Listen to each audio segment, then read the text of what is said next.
Welcome back, bitches! So, I'm again, Marie Kassler, and welcome to my YouTube channel. So, for today's videos, bago pala ang lahat, ay mag-subscribe and click the bell button para like kayo yung updated sa aking mga bagong video.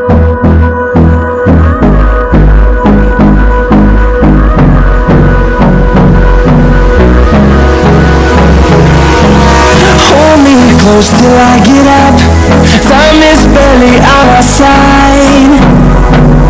I don't wanna waste what's left. The storms we chase. So for today's video nga, ayun, ay magdi-design ako ng Christmas tree. Dahil syempre magpapasko na ngayon, at kailangan syempre natin ng mga decorate sa ating bahay. So ang motive ko is green. Dahil mahilig nga ako sa green. Dati guys, mahilig ako sa pink. So, medyo, parang gusto ko medyo nagmamature tayo, kaya medyo nagpapalit yung kulay ng mga hilig natin. Nagpapalit tayo ng mga gusto natin sa buhay-buhay natin, diba guys? So, yun nga, kaya green ang bahay ko. Tsaka sabi nila, ang green is verde daw. So, yun nga, may din ako kasi nature lover din ako. Kaya ang motif ng bahay ko is puro halaman, green talaga siya. Yellow, green, yellow, ganyan ang mga gusto ko. Tapos may liga ako sa mga, katulad ng upuan ko, bamboo, tapos yung, yung mga design ng bahay ko is, mga puno, bamboo, ayan, may liga ko dyan. Tapos yun nga guys, nung nakaraan, nakabili ako ng ng pan-design niya. Ang cute guys, ayan siya. Ang cute niya. Yan yung pan-design ko dito sa Christmas tree ko. So, ayan. Siguro mga, anong fit ba to? Parang kasing taas ko lang siya. Parang lang siya. Parang 6 din siya. 6. Hindi naman. Mga 5-6 din siya. Ganyan. Kasing tatag ko lang yung Christmas tree. And actually, last year ko ito nabili. So, sa iba kasi may sila sa mga green na ganito. Ako naman kasi, parang trip ko naman na white. Tapos green yung ilalagay ko ng mga design.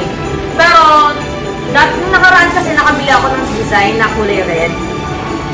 So, syempre sayang naman siya. Kaya gagawin ko, green saka red na lang ilalagay ko. Para, tapos mayroon siyang kahit pa paano meron siyang kulay gold. Yan. So, yun guys. Ito nga, nakabili ko rin dati to. Dito lang, mura lang to eh. Nakaraan, siguro last year lang din, nakabili rin ako sa ibang bansa ng mga Christmas light din. Pero siya, di battery. Pero guys, ang galing niyang masira. Tapos, masyado, siya parang nagtatay yung yung battery niya. So parang, ewan ko, peke ba yun? Siguro sobrang katagalan. Kasi hindi ko nagamit kasi, kaya siguro parang nag-liquid na siya. Nagkaroon siya ng liquid. Ayun. So, pero pag ginagyan mo naman siya ng battery, siguro magkana pa rin siya. Ganoon siya, matibay naman siya. Kaya yun magandang gamitin kapag kunyari nag-up-town dun sa mga, sa gilid ng mga, yung gusto mo parang romantic, pwede mo yung dalhin. So, ito, nabili ko lang to. Mura lang to siguro mga, lang to, 300 plus lang to nabili ko sa SM, nabili ko siya. Kasi syempre kahit papalo, dapat pag bumili ka ng mga Christmas light, dapat medyo magandang klase kasi minsan pumuputok, nasisira yung mga yung ilaw, ganyan. Tapos yun. So, kasi nasinod siya dati na akumat ng aking nanay. Kaya meron akong mga iba pang design ng Christmas tree ko. Ayan. So, meron akong mga bilog-bilog, ganyan. Tapos red siya. Tapos, syempre, meron pa rin akong green. Ayan, ang cute ng mga green niya. Ayan, tapos meron akong gold. Kasi ang cute naman kasi niya pag kahit na saan mo siya i-partner, diba? Green, saka, ayan. Ang elegant niya tignan, guys. Kapag ganito yung nakalagay dito sa Christmas tree mo. So, yun, guys. Mag-start na tayo para maganda. Start na natin ayusin yung Christmas light natin and Christmas tree. Ayan. So, ayan. Medyo siya. Ayan. So, medyo kasi siya base eh. Medyo nakapulupot siya kasi nakaraan ko siya na, nilagay ko lang siya sa gilid. Actually guys, alam niyo ba, kahit hindi Pasko, na January, February, March, April, May, June, July, August, ayan, nakalagay lang siya sa gilid ng bahay ko kasi, gusto ko talaga, tsaka parang nawala yung stress ko, tsaka, feeling ko laging Pasko, ayan, parang masaya lang sa, sa pakiramdam ko na feeling ko laging Pasko, araw-araw Pasko, ayan. Parang swerte siya sa akin, sa pakiramdam ko, guys. So, ayan, ayusin natin siya. Medyo madumi na siya kasi 1 year na siya sa akin. Hindi siya napagpag. Yung stand niya, medyo na siya. Medyo, nagagano na aso namin yung ring light. So, ayan guys. Ang ganda na ito pagkatapos ito guys. Ayan, tulungan nyo ako mag-design. Actually, kapag nalagyan ko kami sa bahay, lalo sa mother ko, ako lagi ang nag-design. Kasi mahilig ako mag-design, ganyan. Mahilig talaga ako mag-design.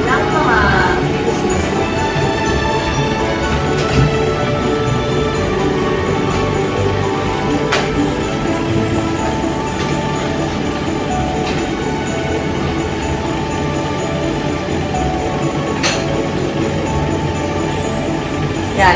Medyo ilalayo natin para nakikita ninyo siya.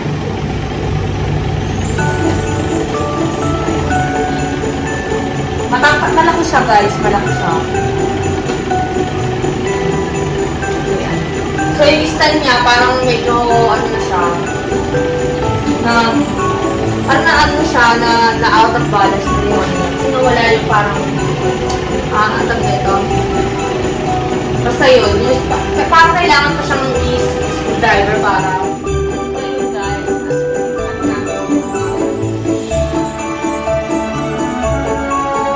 hindi pa ako nakapili ng start kasi ako nakapagdala sa ako kaya siguro na yun basta ito siguro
guys, ang ganda.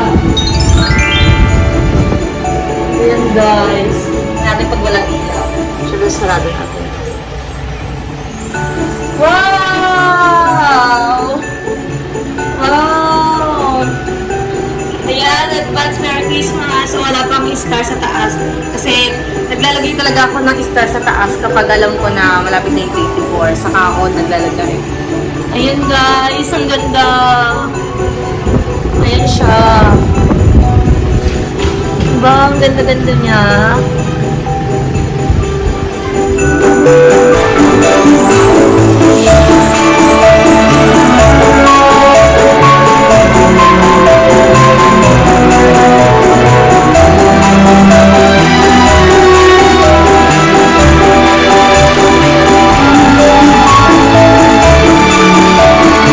Napagod ako at syempre, ayan, masaya naman ako kahit pagod ako.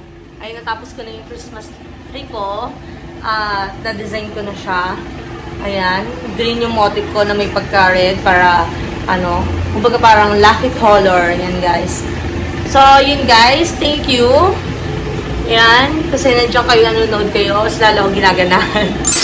So, yun guys. This is my very own decorating. Simple lang siya, pero super saya. Yan, kasi natapos ko siya. Nakakapagod lang, guys. Pero, yun, guys.